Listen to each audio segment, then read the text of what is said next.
Itu banyak karut-marut yang terjadi pada saat pemilu 2009 itu.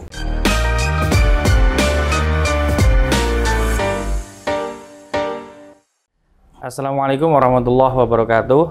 Jumpa kembali sahabat Bawaslu di podcast Bawaslu Batang.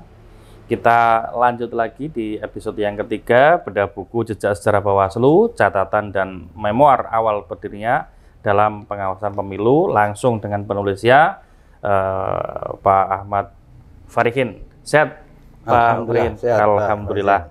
Oke, ini sudah memasuki episode ketiga dan kemungkinan ini nanti episode terakhir. Pak Farihin kemarin sudah banyak cerita terkait dengan sejarah awal berdirinya Bawaslu, yang Pak Farihin merupakan bagian dari pelaku sejarah langsung karena ikut berproses mulai bagaimana berdirinya atau adanya Bawaslu RI dari periode awal. Nah, setelah kemarin cerita banyak Pak Farihin terkait dengan sejarah Bawaslu sampai kemudian mendapatkan gedung, kemudian pindah lagi ke gedung yang ada sampai hari ini. Nah, di episode kali ini kira-kira cerita menarik apa lagi yang Pak Farihin tulis di buku ini, Pak Farihin? Monggo. Baik, terima kasih sahabat Bawaslu semua. Pak izin untuk Kabupaten Batang pada kesempatan kali ini, sebagaimana yang sudah terdahulu, yang pertama yang sudah kami sampaikan bahwa dalam pembentukan Bawaslu itu, sebagaimana awal kami sampaikan, yang penting ada orangnya dulu. Untuk kantor, sekretariatan itu kan menyusul. Nah, ada yang terdahulu itu kan dari kantor KPU pindah ke kantor Gedung Juang, terus sekarang yang terakhir di kantor Jalan Ahmad Tamrin 14 untuk kantor Bawaslu. Nah, itu pada saat pelaksanaan pemilu tahun 2009. Nah, selanjutnya untuk penguatan kelembagaan Bawaslu pada saat itu, bahwa dalam perekrutan anggota Panwaslu di tingkat daerah pada awal-awalnya kan direkrut oleh Bawaslu langsung, yang ada pada saat itu yang ada pilkadanya masing-masing daerah itu kan ada yang pilkada.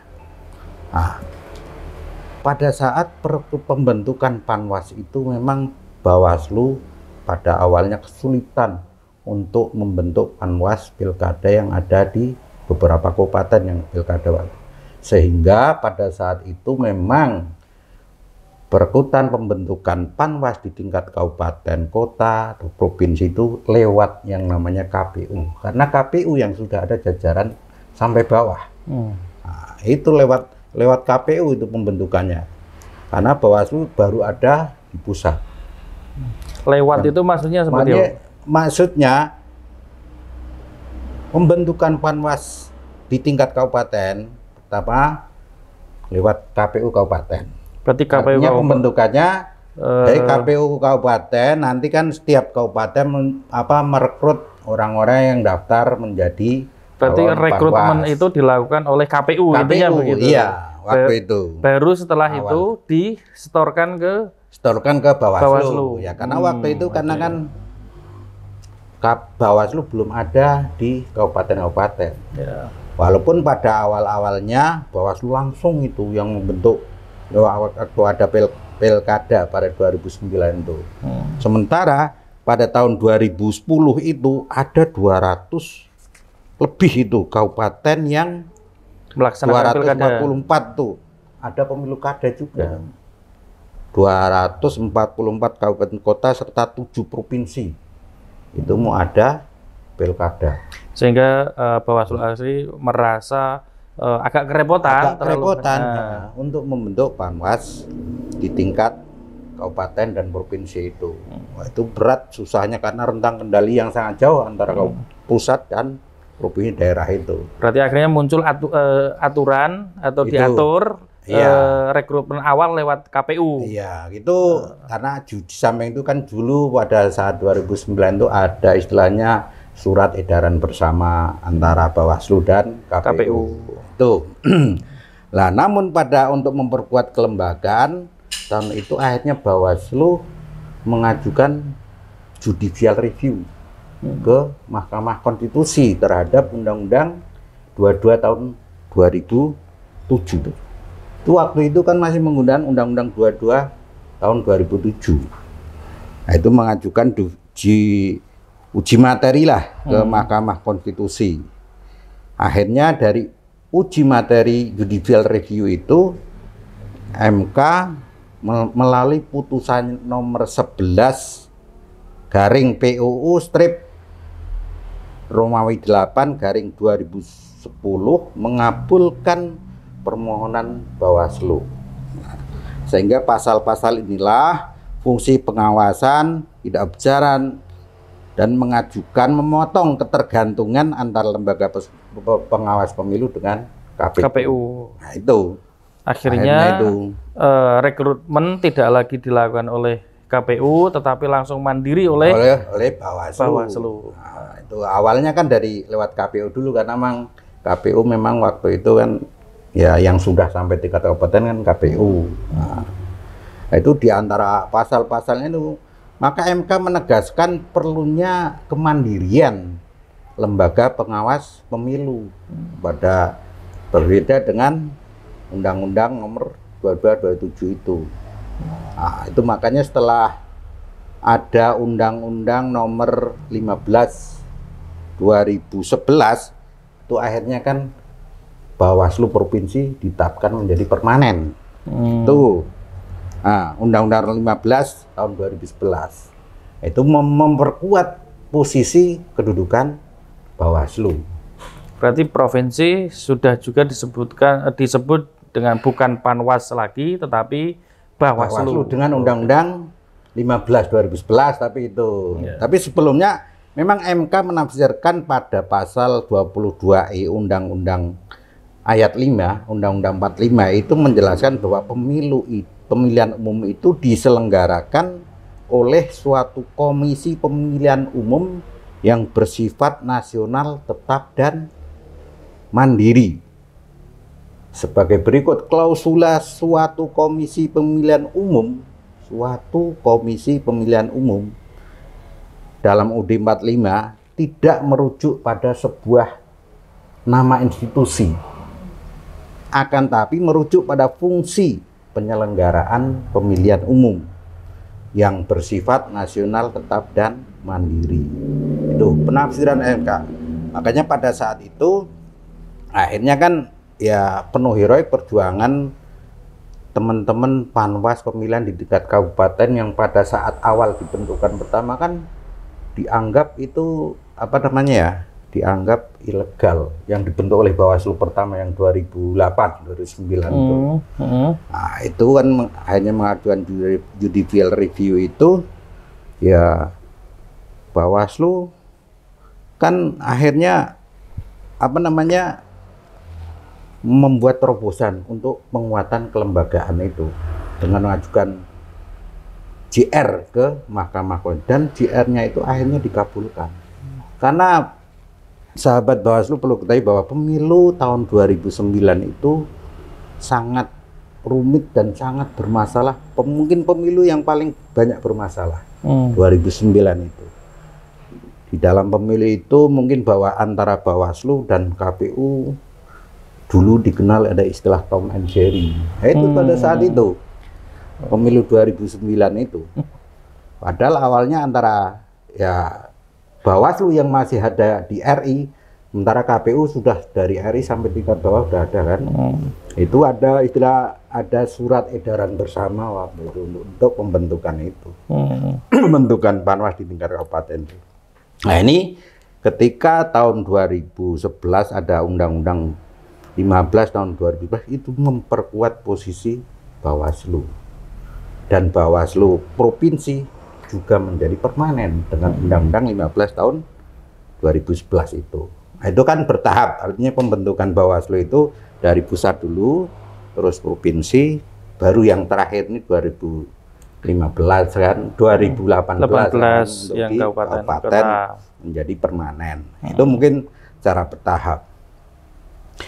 Dalam pelaksanaan pilkada itu juga muncul pemilu tahun 2009 sampai Pilkada 2011 itu banyak sekali masalah yang muncul.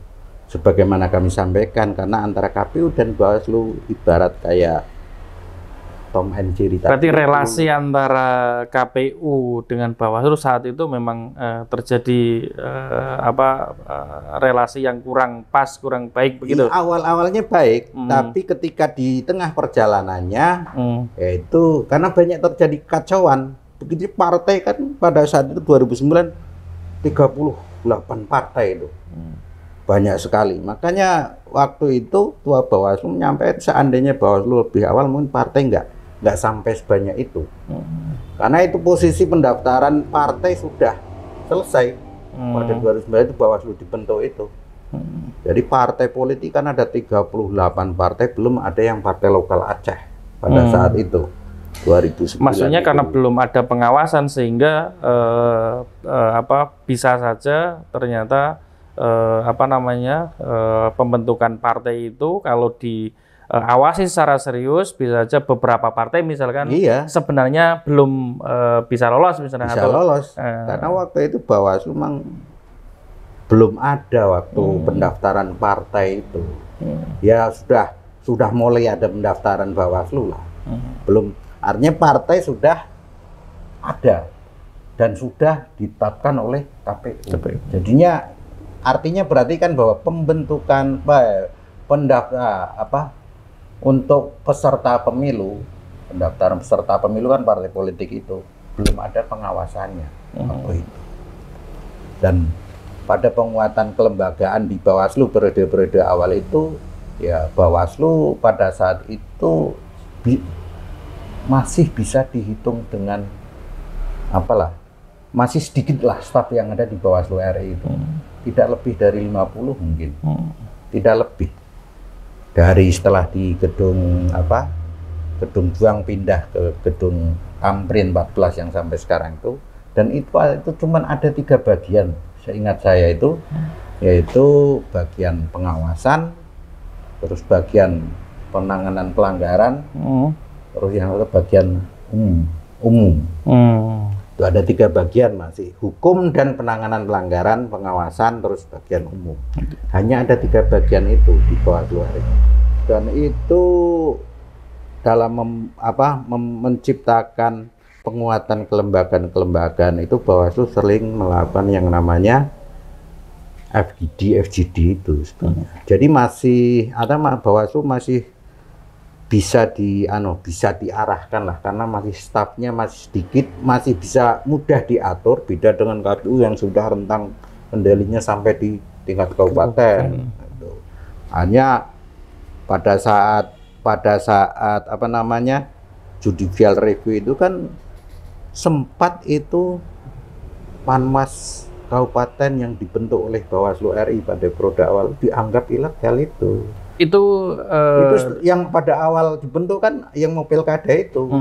Ya, berarti substansinya kenapa dianggap ilegal itu karena Bawaslu belum dianggap sempurna sebagai bagian dari penyelenggara pemilu. Iya, karena di dalam undang-undangnya itu kan belum ada pengaturan terkait dengan pembentukan Bawaslu di tingkat jajaran bawahannya itu. Makanya akhirnya Bawaslu mengajukan judicial review itu. Pemanahan terhadap undang-undang yang kemudian menyebut bahwa dilaksanakan oleh sebuah komisi itu masih dimanai hanya KPU. Ya, sementara Bawaslu karena Bawaslu bukan komisi itu kemudian dianggap belum sempurna atau belum selevel KPU untuk terkait dengan membentuk penyelenggara di bawahnya. Iya, karena memang ya awal pada saat itu Bawaslu masih pada tahap-tahap pembangunan lah istilahnya ya, mungkin pembentukan awal. Nah, dengan adanya judicial review itu akhirnya permohonan Bawaslu di JR itu diterima. Hanya waktu itu kan dari Panwas Kabupaten kan datang semua ke MK itu. Ada heroik banget pada saat itu. Karena saya nggak bisa membayangkan akhirnya bisa diterima oleh MK. Dan akhirnya MK memutuskan sebagaimana tadi kami sampaikan itu bahwa pemilihan umum itu diselenggarakan oleh Komisi Pemilu yang bersifat nasional tetap dan mandiri. Lah klausulnya suatu komisi itu di akhirnya itu dimaknai kalau sebagai bukan hanya KPU, bukan hanya tetapi KPU. Seperti yang ada sekarang, ada Bawaslu, ada DKPP. Tapi menunjuk fungsi penyelenggaraan pemilunya yang bersifat nasional dan mandiri itu. Nah itu, nah, dengan akhirnya pada Undang-Undang 15 tahun 2011. Itu tentang kemandirian penyelenggara pemilu. Nah, selain cerita terkait dengan proses pembentukan, kemudian berubahnya provinsi dari Panwas jadi Bawaslu sampai di tingkat kabupaten, kira-kira apalagi Pak yang Pak Farihin tulis di sini yang kemudian menarik untuk kemudian dibaca oleh seluruh sahabat Bawaslu dengan mendapatkan buku dari Pak Farihin ini? Sebagaimana tadi kan pada saat itu pemilu ada rezim pilkada yang tahun 2010 244 kabupaten kota serta 7 provinsi Indonesia. Ini mau diselenggarakan pilkada. Nah, itu pembentukan Panwaslu-nya itu kan sulit. Nah, ini yang itu kan sudah berjalan dari 2008, 2009, 2010 sampai 2011. Ketentuan dalam Undang-Undang 227 itu penyelenggara pemilu sulit kemudian ketentuannya dalam pasal 71 karena Panwaslu dibentuk paling lambat sebulan sebelum tahapan penyelenggaraan dalam Undang-Undang 22 itu sebetulnya. Makanya akhirnya dilakukan yang namanya JR itu untuk memanfaatkan itu. Nah, dalam Undang-Undang 15 kan melalui itu Panwaslu boleh dikembangkan menjadi Bawaslu provinsi. Nah, ini disahkannya dalam Undang-Undang nomor 15 tahun 2000, perbedaannya itu hanya tinggal 2 sebetulnya antara Bawaslu dan BPI. Pertama, organisasi Panwaslu kabupaten kota tidak permanen waktu itu. Belum. Kota kabupaten belum. Ya. Itu sebagaimana KPU, kalau KPU kan sudah. Ya. Nah, itu. Kedua, tingkat TPS belum terdapat petugas pengawas. Ya. Di tingkat TPS-nya belum ada pengawas TPS sebagaimana KPPS KPU. Berarti ini komparasi antara Bawaslu yang sampai periode ini dengan KPU. Ya, yang saat itu hanya perbedaannya di tingkat kabupaten, yang KPU itu permanen, Bawaslu belum. Kemudian penyelenggara di KPU itu sampai di tingkat TPS, sementara Bawaslu belum punya pengawas sampai di tingkat TPS. Nah, KPU kan sampai ada KPPS itu kan sudah lama ada di Undang-Undang 15 2011 tuh. Jadi perbedaannya tinggal 2. Nah, karena saat itu pelaksanaan pemilu di tingkat TPS masih diawasi langsung oleh pengawas tingkat desa dan kelurahan begitu ya. Yang itu jumlahnya juga tidak berimbang dengan jumlah TPS ya. Iya dulu itu. Sehingga ini akhirnya agak berat juga bagi pengawas untuk memastikan betul jalannya pemilu di tingkat TPS gitu. Terus juga Bawaslu waktu itu kan di tingkat sekretariat masih kepala sekretariat itu sejak 2010 akhir itu kayaknya. 2011 itu kan ada kepala sekretariatnya diganti. Dari pertama Pak Robert Sembolon, terus akhirnya diganti Pak Gunawan Suswantoro. 2011 Pak Gunawan naik menjadi kepala sekretariat, terus pada tahun 2011 itu 2011 akhir ya kita 2011 awal baru 11 tahun 2011 akhirnya sebelumnya kepala sekretariat akhirnya menjadi pejabat sekretaris Bawaslu. Berarti secara kelembagaan tidak hanya di soal jajaran Bawaslu sampai tingkat bawah, tapi juga penguatan kelembagaan itu juga terjadi di jajaran sekretariat. Dan kini setelah itu kan sekretaris akhirnya menjadi sekretaris jenderal. Itu. Ya itu sampai sekarang Pak Gunawan Suswantoro itu termasuk lama beliau memimpin di Sekretaris Jenderal Bawaslu menjadi birokrat yang masuk birokrat eselon 1. Gitu. Jadi cara kelembagaan di sekretariat juga berkembang, tapi secara staf-staf juga bertambah juga. Tanpa dengan mendatangkan atau menghadirkan dari orang dari Kemendagri, ada yang dari lain yang karena levelnya sudah berbeda, sudah naik jadi ke Sekretaris Jenderal ya. Akhirnya harus ada penambahan staf, kemudian mungkin ada beberapa pengembangan bidang dan sebagainya begitu. Iya, ada. Kan jadi ada kepala biru, ada beberapa biru pengawasan, biru teknis, biru gitu. Pengembangan cara sekretariatannya. Sebelumnya awal memang sebagaimana terdahulu kami sampaikan, untuk Bawaslu periode awal itu lebih mengedepankan kepada penanganan hukum dan penanganan pelanggarannya. Makanya pada pemilu 2009 pernah terdahulu kami sampaikan, itu pada saat kampanye calon presiden dipanggil ke Bawaslu ketika diduga melakukan pelanggaran kampanye. Itu ada tiga atau dua calon presiden waktu itu, Pak Prabowo pernah, Bu Mega pernah, Pak SBY juga pernah dipanggil ke Bawaslu untuk dilakukan klarifikasi pada saat kampanye. Jadi otomatis ketika pemilu 2009 itu otomatis peran media sangat mempengaruhi Bawaslu menjadi cepat itu. Karena pada saat itu memang ya kebijakan Bawaslu lebih kepada penanganan pelanggarannya.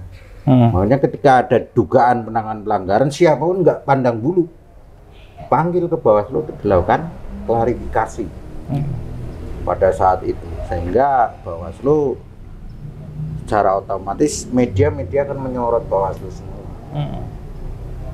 Tapi pada satu sisi KPU banyak sekali persoalan yang muncul, misalnya persoalan daftar pemilih, makanya ada pansus daftar pemilih waktu itu. Itu banyak masalah yang dimunculkan oleh KPU hingga menjadi persoalan isu-isu nasional itu. Pada saat itu KPU Pak Hafiz Ansori ya ketuanya kayaknya, Pak Hafiz Ansori dia. Pada saat itu sampai Komisi 2 itu membentuk pansus daftar pemilih. Itu banyak karut-marut yang terjadi pada saat pemilu 2009 itu. Belum lagi dilanjut adanya pilkada 2010, ada pilkada itu ya, itulah hiruk pikuk pada saat pembangunan awal Bawaslu. Dan Bawaslu bisa menyelesaikan dari pemilu, pilkada semua bisa selesai, dan Bawaslu lebih di atas angin daripada KPU waktu itu, karena bisa menunjukkan kinerja Bawaslu dengan mengedepankan kepada penanganan pelanggaran yang dilakukan oleh Bawaslu pada waktu itu, sehingga bisa berjalan semua sampai terbentuknya Bawaslu di tingkat provinsi. Kan provinsi bentuk yang tingkat kabupaten masih Panwas kabupaten kota. Itulah perjalanan Bawaslu periode pertama. Memang dalam buku ini yang saya tulis itu Bawaslu periode pertama. Tapi memang terkait dengan sampai terbentuknya Bawaslu sekarang itu kan kita hanya tak singgung terkait dengan undang-undangnya saja, terkait sampai adanya Bawaslu kabupaten. Tapi dalam buku ini lebih kepada penekanan pada periode Bawaslu periode pertama, yaitu 2008-2012. Nah, itu makanya padahal Pak Farikin sendiri di Bawaslu itu sampai periode tahun berapa Pak di Bawaslu RI? Saya periode sampai ketiga, berarti pertengahan ketiga sampai 2018. Ya, ini kalau dalam buku ini saya tulis kan periode pertama itu sampai 2012. Walaupun Pak Farikin sendiri mengalami sejarah di Bawaslu RI itu sampai di pertengahan 2018 ya, karena memang sebagaimana awal pada podcast pertama kami kan buku ini adalah merupakan catatan-catatan saya pada saat awal-awal menentukan Bawaslu itu, dan itu menjadi kegelisahan saya dari dulu, ingin tak terbitkan, belum terbit, dan baru bulan kemarin kan, bulan inilah. Ya bulan-bulan ini ya. Kan di momentum juga di pada saat sekalian hari ulang tahun Bawaslu. Nah, kira-kira kalau bisa disimpulkanlah beberapa hal-hal menarik apa yang kemudian perlu diketahui bagi sahabat Bawaslu atau terutama juga sahabat-sahabat Bawaslu yang sudah selama ini berkecimpung di pengawasan, kira-kira hal-hal menarik apa yang kemudian bisa didapatkan oleh sahabat Bawaslu ketika membaca buku ini, Pak? Hal penting apa? Sahabat Bawaslu bisa menarik kesimpulan ataupun memberikan kesimpulan sendiri, karena ini mungkin bagian kecil dari sejarahnya berdirinya lembaga Bawaslu. Mungkin dari sudut pandang saya sendiri. Bisa jadi nanti dari sudut pandang anggota Bawaslu periode pertama kan lain cerita lagi, atau bahkan mungkin staf yang lain juga, mungkin staf yang lain mungkin berbeda lagi. Nah, kan dari sudut pandang saya yang karena melihat, merasa dan mengalami pada saat itu, makanya ini mungkin ya untuk jadikan pelajaran, itibar, pelajaran baik bagaimana negara ini melihat membentuk sebuah lembaga. Kalau khususnya Bawaslu ini, kan membentuk lembaga Bawaslu ini yang penting pertama ada orangnya dulu, kantor, anggaran nanti itu. Kalau saya dari sudut saya seperti itu, dari ada orangnya 5 orang dulu kan pertama dilantik, waktu itu yang lantik masih Hakim Agung atas nama Presiden, terus ada orang 5 orang kantornya nanti. Pertama berkantor dipinjamin 2 ruangan di KPU, terus pindah setelah ada kepala sekretariatnya. Dulu namanya kepala sekretariat, Kasek. Baru pindah ke Gedung Juang. Intinya kan perjuangan yang sebenarnya Pak Farikin pengen menyampaikan kepada sahabat Bawaslu bahwa Bawaslu yang ada hari ini yang sudah luar biasa besar, kemudian sampai di tingkat kabupaten juga Bawaslu begitu, yang sudah kemarin berjuang terakhir misalkan di pengawasan pemilu dan pilkada serentak 2024 itu dari sini dan kemudian tidak serta-merta seperti yang ada sekarang misalkan. Itu dibangun dengan perjuangan yang luar biasa begitu. Dan ini mungkin juga harus kita pahami bersama sahabat Bawaslu, ketika kita hari ini banyak juga dari sahabat Bawaslu yang juga terlibat di pengawasan, itu jangan sampai lupakan sejarah. Kalau hari ini ada enaknya, itu banyak yang kurang enak yang sudah dibangun sejak awal berdirinya Bawaslu, termasuk oleh Pak Farikin sebagai salah satu pelaku sejarah, begitu Pak ya? Nah, kira-kira closing statement apa yang bisa diberikan Pak Farikin sehingga menarik bagi sahabat-sahabat Bawaslu yang menyaksikan ini untuk segera mendapatkan bukunya? Baik sahabat Bawaslu, memang saya pada saat awal ini ada Bawaslu itu dulu nggak pernah mengira, nggak pernah mengira dan menyangka bahwa Bawaslu akan menjadi seperti ini. Ada cikal bakalnya dari buku sejarah ini. Kalaupun sahabat Bawaslu ingin mendapatkan buku-buku ini, mungkin bisa ke toko buku ataupun di percetakan penerbit NEM Kalongan ini dari masuk IKAPI. Ini ya memang ini catatan kecil tadinya itu. Dari catatan kecil akhirnya menjadi sebuah buku yang menjadi kegelisahan saya pada sejak 2010-an, sampai 2017, 2018 pada akhirnya bisa terbit seperti ini. Karena saya merasa merasa ya seakan merasa berdosa kalau ini nggak saya terbitkan karena udah tulisan lama. Yeah. Walaupun menurut yang lain mungkin ini kan ada versi yang lain juga. Menurut pandangan-pandangan dari mungkin pimpinan Bawaslu periode pertama ataupun dari staf Bawaslu yang pertama mungkin ada sisi lain. Setahu Pak Farihin, selain Pak Farihin ada nggak buku yang sudah terbit dan beredar yang menceritakan sejarah awal Bawaslu yang kemudian bisa dikonsumsi publik? Mungkin nanti kira-kira bedanya apa? Iya, saya belum justru belum ada masalahnya. Belum menemukan buku-buku Bawaslu yang dari awal berdirinya. Saya belum menemukan. Bahkan kalau dilihat di Google atau web itu cuman sepintas singkat. Kalau lihat makanya harapan kami dengan adanya buku ini semoga bermanfaat, bisa saya sumbangsih kepada lembaga Bawaslu yang telah membesarkan saya nih.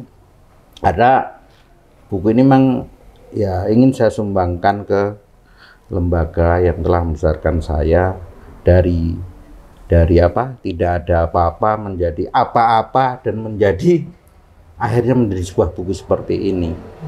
Dan saya sangat berterima kasih kepada Bawaslu, pada Tuhan, pertama pada Tuhan, pada Bawaslu, pada keluarga besar saya, sehingga buku ini bisa hadir. Semoga aja buku ini bisa memberi manfaat, amin, terutama kepada para pegiat pemilu ataupun pengawas pemilu untuk menjadi pijakan, untuk mengerti bagaimana sejarah Bawaslu berdirinya. Terutama semangat dan nilai-nilai perjuangan awal ya. Semangat awalnya itu ya. Karena memang dari awal kita diniati sebagai saya sampaikan tidak ada anggaran, tidak ada.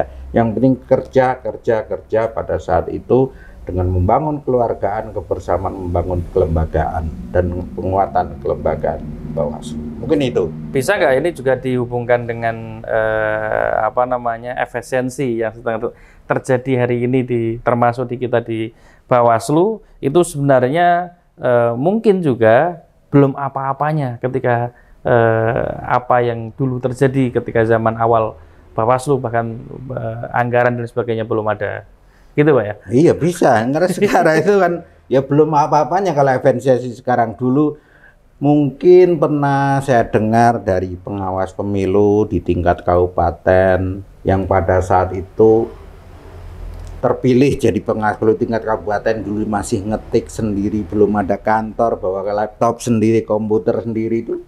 Ya ini tidak ada bandingnya dengan efisiensi sekarang sebetulnya, karena dulu lebih susah sekali. Mungkin pengalaman teman saudara, sahabat-sahabat yang pernah menjadi panwas pada awal-awal 2008, 2009 sampai 2010, saya yakin mereka juga akan memahami bagaimana awal menjadi panwas. Belum ada staf, laptop sendiri, ngetik sendiri, kantor belum ada, terutama yang di tingkat kabupaten ya, pada saat itu. Dan ini kan lembaga ini bangun sebagaimana tadi bertahap dari Bawaslu dulu, provinsi sampai tingkat kabupaten, dan sekarang itu ya tinggal menikmati sebetulnya. Sudah enak untuk di tingkat kabupaten, oleh sekarang itu sudah ada staf, bahkan stafnya itu. Ya, bahkan staf sekretariat, PNS, P3K dan sebagainya. Tinggal menikmati saja. Dulu untuk cari kantor, untuk mencari perlengkapan staf itu susahnya minta ampun awal-awal pembuatan Bawaslu itu. Bahkan selesai pemilu ataupun pilkada, barang-barang banyak yang hilang dulu itu. Inventaris pada hilang karena waktu pada saat tingkat kabupaten kan masih panwas, masih ad hoc begitu. Ya sekali lagi sahabat Bawaslu, patut kita syukuri kondisi Bawaslu hari ini sebenarnya sudah jauh lebih baik dibanding dengan awal-awal berdirinya Bawaslu. Berarti ini buku ini sudah beredar di pasaran Pak ya?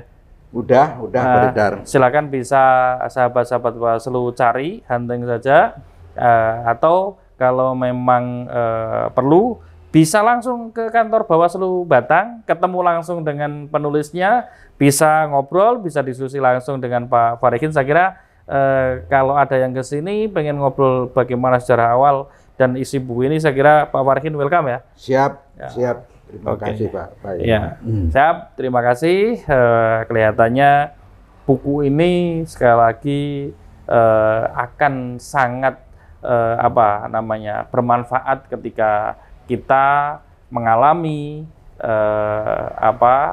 sejarah Bawaslu hari ini yang kemudian tidak bisa kita lepaskan dari sejarah awal berdirinya Bawaslu.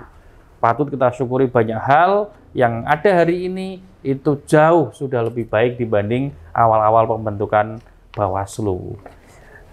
Dan kelihatannya cukup Pak Farikin? Ya. Sahabat Bawaslu, jangan lupa dapatkan buku jejak sejarah Bawaslu, catatan dan memoir awal berdirinya dalam pengawasan pemilu, tulisan Bapak Ahmad Farikin. Dapatkan di toko-toko buku terdekat atau sekali lagi bisa aja langsung datang ke sini dan dapatkan buku dan sekaligus diskusi langsung dengan penulisnya. Demikian sahabat Bawaslu, bedah buku ini alhamdulillah bisa kita laksanakan di momentum bulan April ini sebagai hari ulang tahun Bawaslu dan kita mengingat kembali sejarah awal Bawaslu dari buku tulisannya Pak Farikin ini. Sampai ketemu di podcast Bawaslu Batang berikutnya. Kita akan banyak hal nanti sahabat-sahabat Bawaslu dapatkan dari podcast Bawaslu Batang selain bedah buku ini. Terima kasih, sampai ketemu kembali sahabat Bawaslu. Assalamualaikum warahmatullahi wabarakatuh. Waalaikumsalam. Terima kasih Pak Farikin. Sukses, semoga bukunya bermanfaat.